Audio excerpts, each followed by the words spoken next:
ce voyage aujourd'hui d'Emmanuel Macron qui part en Algérie pour une visite, dit-il, historique de réconciliation entre les deux pays. Louis Alliot, vous en attendez quoi de cette visite? Rien. Moi, j'espère que M. Macron évoquera au moins un problème qu'on a avec l'Algérie, c'est l'affaire de l'immigration d'un certain nombre de jeunes Algériens que nous retrouvons dans nos rues et qu'on n'expulse pas et qui causent un certain nombre de problèmes partout. Voilà, ça c'est un sujet prioritaire dans les discussions qu'il doit avoir avec le président algérien. Pour le reste, je n'en attends rien, car M. Macron est un président de soumission, qui a toujours donné plus ou moins raison à la vieille classe dirigeante du FLN à Alger, et donc il est dans cet esprit de comment on appelle ça, de soumission à l'Algérie. C'est comme ça qu'il a nommé M. Stora à la tête de la commission de je ne sais quoi. Mais moi, ce qui Comment ça, la m'intéresse, commission de quoi que ce soit? mais Non mais Louis Alliot, mais c'est la vérité. Moi, ce qui m'intéresse, c'est de savoir où ça sont... c'est votre vérité. Non, c'est pas ma vérité. Moi, je suis français. On a eu un conflit avec l'Algérie. Ce qui m'intéresse, c'est de savoir ce qui s'est passé pour mes compatriotes. C'est-à-dire quoi? D'abord, les disparus. Il y a plein de civils militaires qui ont été, on ne sait pas où, sûrement tués par le pouvoir FLN de l'époque.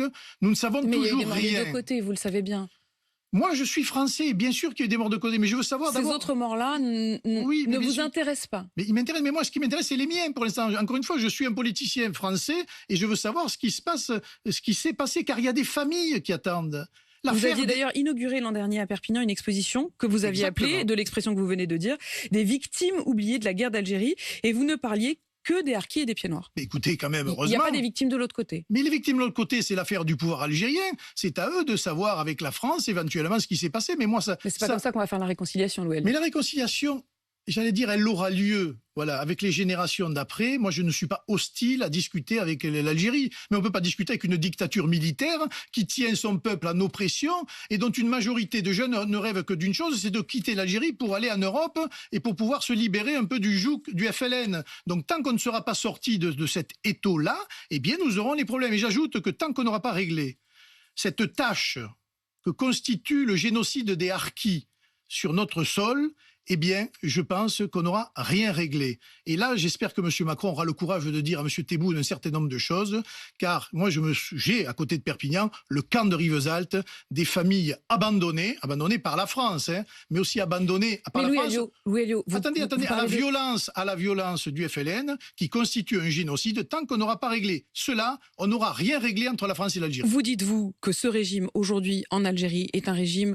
dictatorial, est un régime autoritaire. Les jeunes qui ne trouvent plus d'avenir là-bas et qui veulent venir trouver une place ici en démocratie. Mais il y a des moyens de pression qu'on n'utilise pas.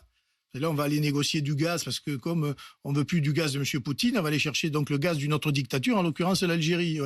Mais il y a des moyens de pression. Vous avez toute une classe, une caste plutôt algérienne au pouvoir qui a des biens chez nous. On avait gelé des biens de certains chefs d'État. Qu'on devrait faire comme pour les oligarques russes. Oui, comme pour certains chefs d'État africains aussi.